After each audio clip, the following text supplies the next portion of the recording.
Good morning. Good morning, Madam Court Reporter. Ms. Winfrey, there are 16 hours approximately of the video audio you're talking about. Okay.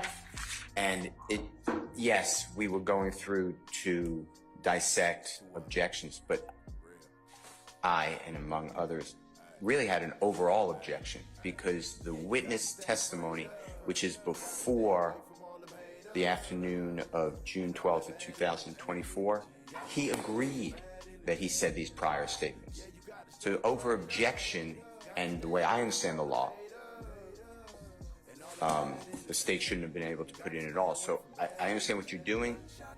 You know, okay. We're going with you, but I just want you to know that we're not conceding that the way it came out, and obviously it's going to be redone after, I believe. I heard what you said yesterday, I agree, but that's the law.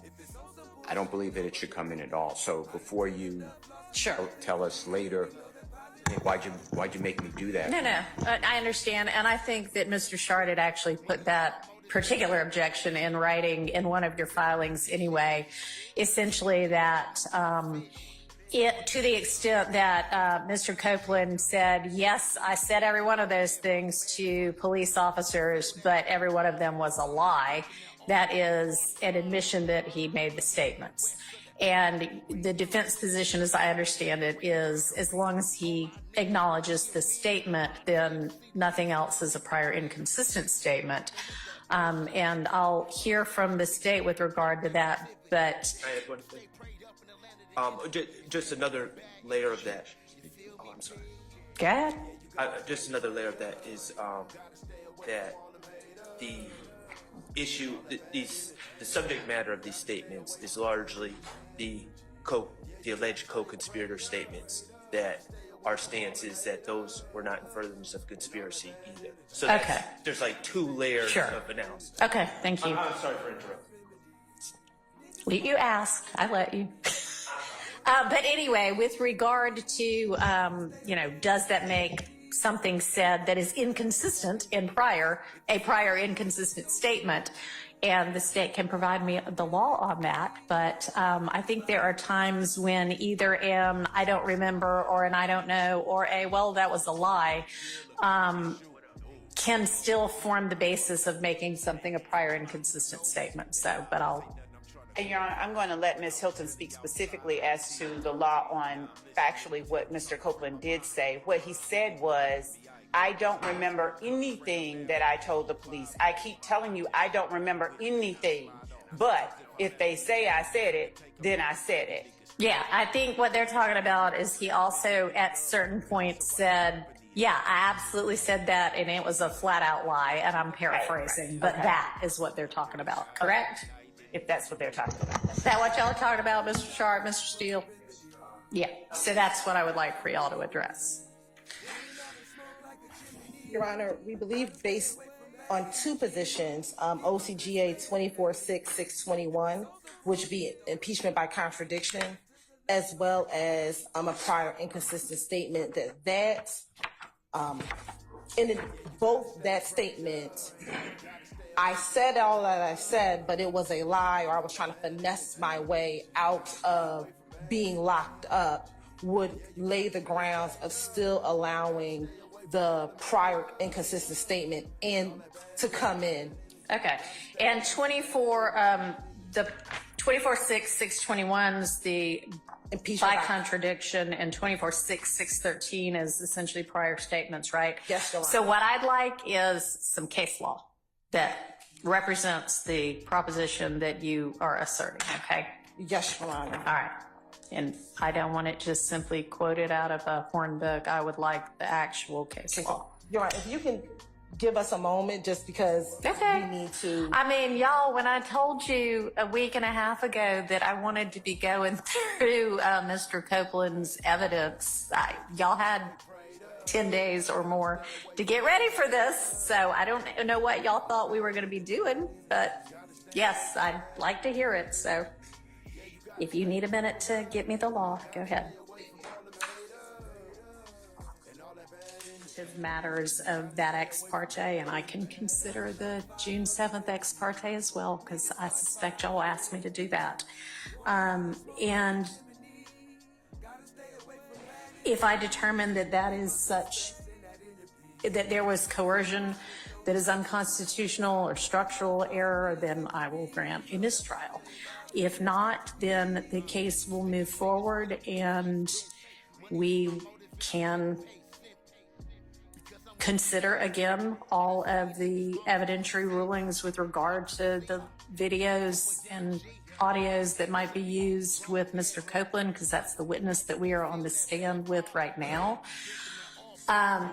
I would, and I know this is hard to do, but I would like for everybody to try to take some deep breaths and move forward professionally. A lot of what y'all are talking about doesn't make it any easier, but it happened a month ago. I know tempers flared all around, but we need to move forward with this in whatever way it's going to move forward in a calm and professional manner, okay?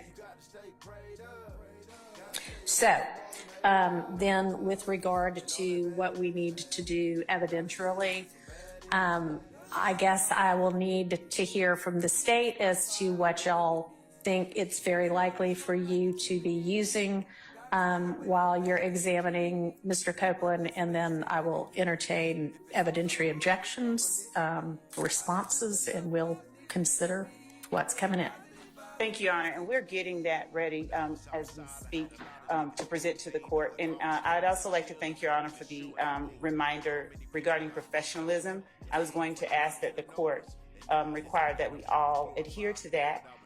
Being called co-conspirators is not something that I would expect to have heard, no more than I would expect to level an assertion that Mr. Sharp is a defendant. So I'd ask that that all sides be required to adhere to the court's admonition. Okay, well, again, the transcript will reflect what was actually said in there, and there are some allegations that if I were an attorney and it were leveled against me, I mean, I am an attorney, but you know what I mean, practicing in a case, I would be a little hot under the collar as well. Y'all had potentially legitimate concerns. I don't honestly at this point right now need to rehash all of that. But the reminder is to everybody, okay? And I mean, I've said it, so let's act accordingly. Ron, Yes, sir. if I can address the court briefly. I filed a supplement to the Mr. Kendrick's motion for a mistrial. Because I don't know that we all need to sit in court and do our research. What else could we do that's productive? Your Honor, Yes. I would like to make records. The Honorable Attorney John Melnick is under subpoena. He's in your courthouse, to my knowledge, or to my belief. Okay. I believe. If your court thinks that's good use of time, he is going to, I believe, take to task the statements of Lawyer Love. All right. Well, tell me why that matters, because what may have been the actual truth and what Miss Love and or Miss Hilton perceived and therefore caused them to want to speak to the court ex parte or not, don't really have to be the same thing. And I don't know that it matters whether what they thought was true was actually true. So, objectively, he will go through the emails for the court that were misrepresented by Lawyer Love. He will then, I'm making a record, God forbid there's an appeal as well as for your consideration in this case going forward about calling Judge Glanville as a witness, that he spoke with Lawyer Love. She knew that he represented Mr. Copeland. Lawyer Love said that she did not know that he had denied representing him, Mr. Copeland. That Mr. Copeland had denied that Mr. Melnick represented him.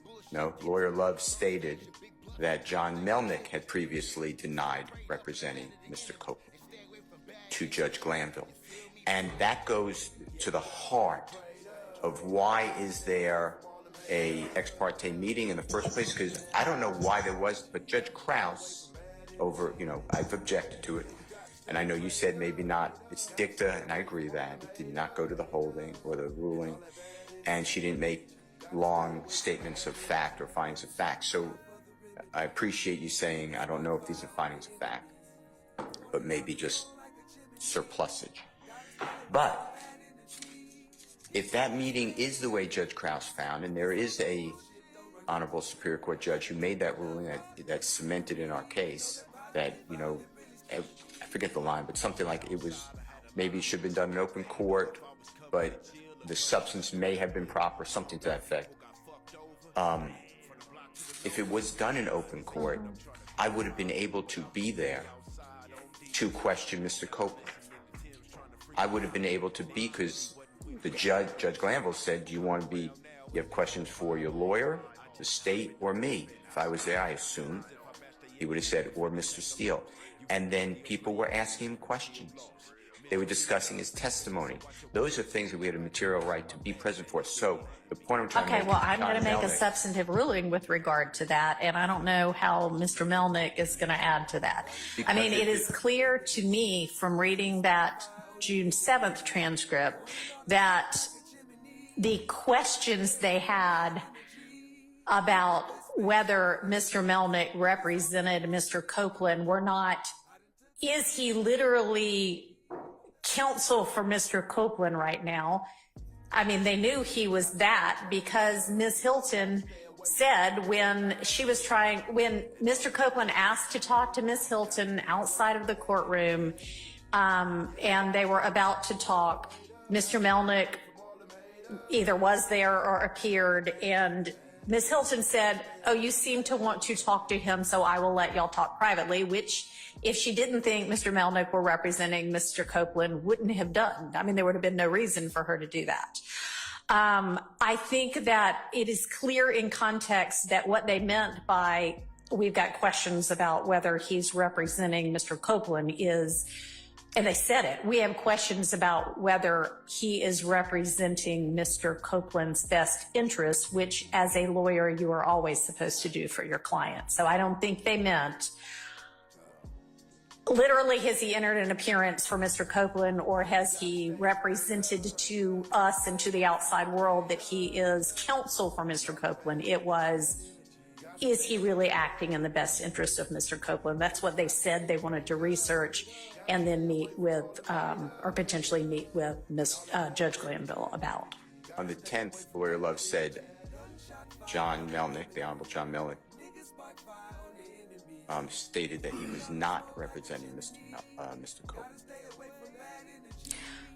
And Mr. Melnick said that is just a flat-out misrepresentation of conversation. Okay, well. So I just want to get the record straight, because Georgia law, and I gave you these cases in a footnote, Georgia law right now, and I know I'm very familiar with this Honorable Court's very in-depth knowledge of the law.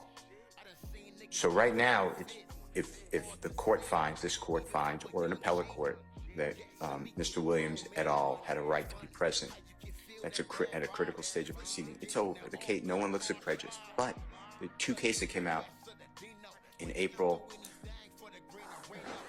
one of them had been in January, but I cited them in a footnote of my motion to just educate the court. Well, if it's there, I could give it to him, but yes, it's that's there. fine, I'll jot it down. But the Georgia courts are saying that is the law now, but we are interested in whether that is wrong. Okay. And we need to show prejudice. Okay. With regard to, like federal. give me the cases in what? Step back. Okay. But so I want to make a record of showing it was prejudicial because they were knowing misrepresentations to even have a auspices of a meeting with the judge. Okay, well. And I'm not agreeing. I'm not sure if I follow you, though, with regard to I need to establish that Mr. Melnick was, in fact, counsel for Mr. Copeland, because even in the June 10th ex parte meeting, Ms. Bumpus was there as stand-in counsel for Mr. Melnick because apparently Mr. Melnick had said he had a pre-scheduled vacation or something like that, which everybody knew about on Friday or before Friday. And they were saying, you know, how can he actually be representing him, i.e. the best interest, if he's off on vacation when this critically important thing for Mr. Copeland is going on.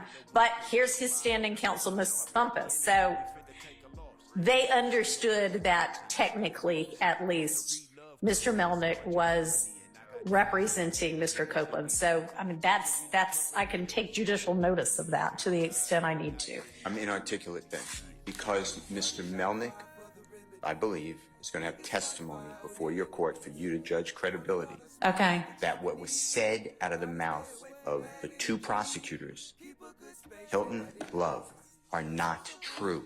There's no emails to back up what Love says. Ms. Hilton, there's not this Mr. Copeland, I need to speak with the DA. Those things have been unrebutted. They're just being said. And my point is, without that, then why are you questioning another lawyer's ethical duties? What gives you the right to say that to the judge? And then the courts need to know that's not true. All right. Just like I said to the state essentially yesterday with regard to their motion that suggested that defense attorneys were violating bar rules in the way that they talk to the press, I am going to suggest to the defense that if the state is violating bar rule, or attorneys for the state are violating bar rules in the way that they talk about defense attorneys or in representations that they make to the court, that too is something that they may have to deal with the state bar. But I'm dealing with, my concern is Mr. Williams.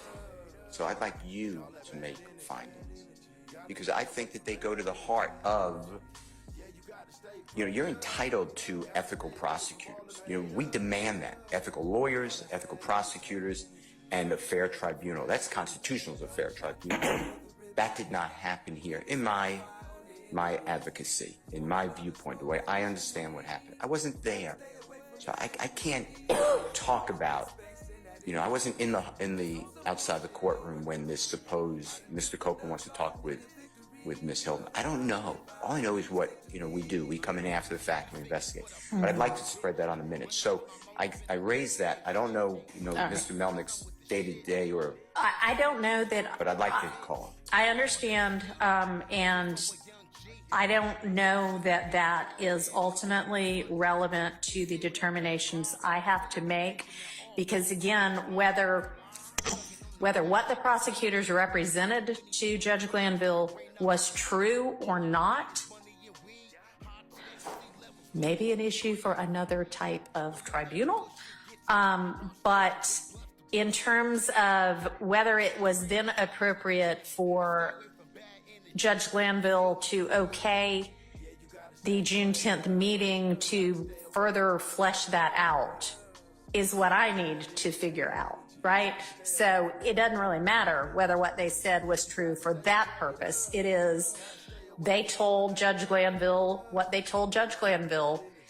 Was it reasonable at that point for Judge Glanville to entertain the ex parte on Monday the 10th? Okay. So let me make that determination. I'd like to call him if you change your rule. Both of them, Judge Glanville. You can proffer what he would testify to. Then I need to, because he didn't see this new transcript, so I need to, he being Mr. Melnick. Well, what's in the transcript shouldn't influence what's true. So I would think, no, it doesn't. I would think that he can then say, tell me and I'll tell you, and then you can hear from him if you want, that did not happen or this. I want to get it right. All right, so you haven't talked to him yet about what? All right, well, obviously, I'll give you a chance to talk to him before you make a proffer, because you need the proffer to be accurate. Okay. All right, so that's not something we can do right now either. Okay. Thank you. All right. So, what can we do?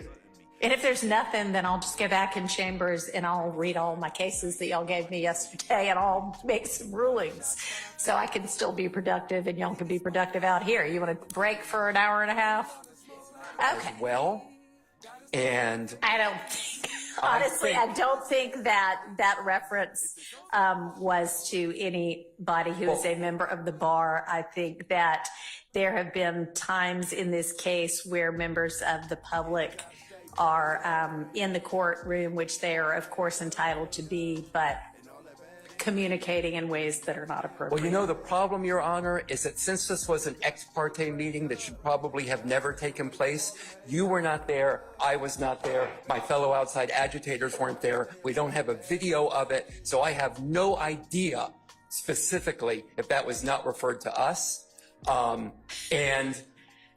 We don't know, do we? We don't know. And what I do know is that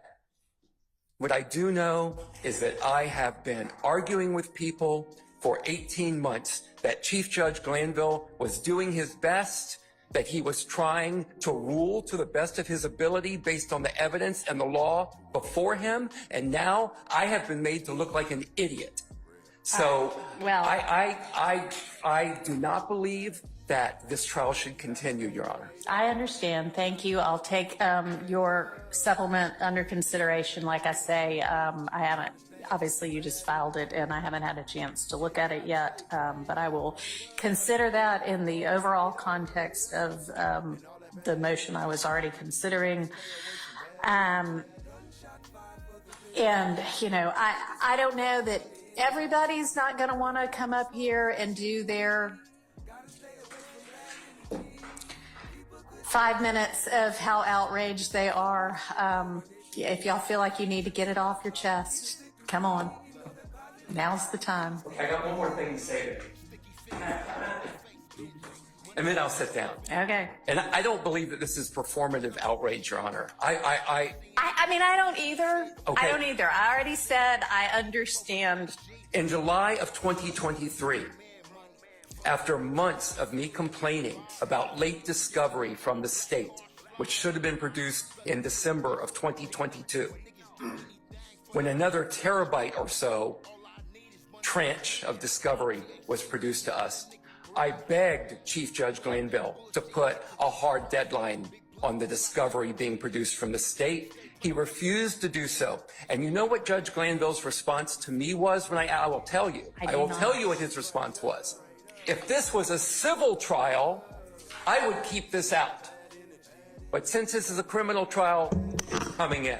If this was a civil trial, if it was about money, I would keep it out. But since it's only about Mr. Kendrick's life, that last part obviously wasn't in there. But if this is a civil trial, I would keep it out. I've been a civil litigator for 25 years. I agree that if it was a civil trial, it would be kept out. What I'm shocked by, and I'm new to criminal, what I'm shocked by is that the standard would not be higher in a criminal trial. But what did I say to people? Chief Judge Glanville is doing his best. He is doing his best. And now, again, I don't even know what to say to my client, Your Honor. All right. Well, you know.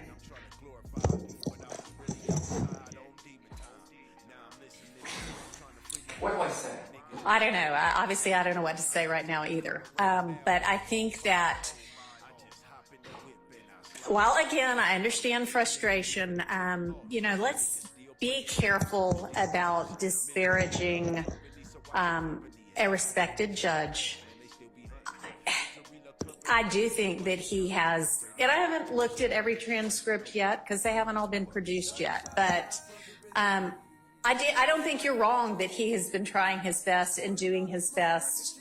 And, you know, we all as lawyers know that everybody talks about lawyers trying to herd cats, and that's not inaccurate. This is a big case. There are a lot of good litigators on this case, but with a lot of good litigators probably comes a lot of egos as well. And I think sometimes it is possible to sort of get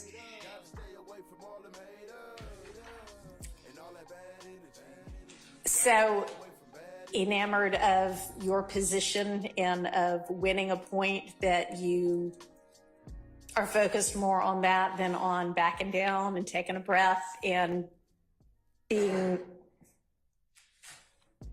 amenable to hear what the other side is saying, and hell, that's true in our whole society right now. Should have said hell, but y'all, I mean, You're all right. Those were not my words. Those were Chief Judge Lando's words. If this was a civil trial. Well, I don't know why it was. I don't know what evidence you were talking about. I'm sure there have been evidentiary rulings that have been frustrating to both sides. I will look at the 2 transcripts and I will make a ruling. And again, I don't think that the characterizations are exactly accurate, but I'll consider it all in context and I'll make a ruling. Thank you. All right.